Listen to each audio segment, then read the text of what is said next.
पटकन उठ. सानू बाहेर गेले. उठ उठ पटकन. अरे पार्टीला गेली असेल, येईल, तू झोप ना. अगं पार्टीला नाही गेली ती, घरातून पळून गेलेली आहे. हे बघ चिठ्ठी लिहून ठेवली आहे. उठ आधी. काय बोलतोयस तू?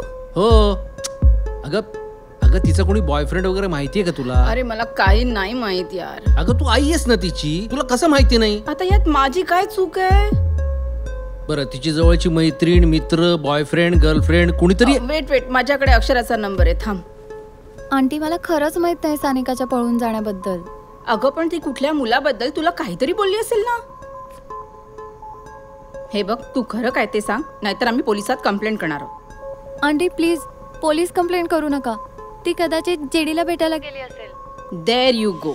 हा जेडी कोण? तिचा करंट बॉयफ्रेंड. मला ऍड्रेस दे त्याचा.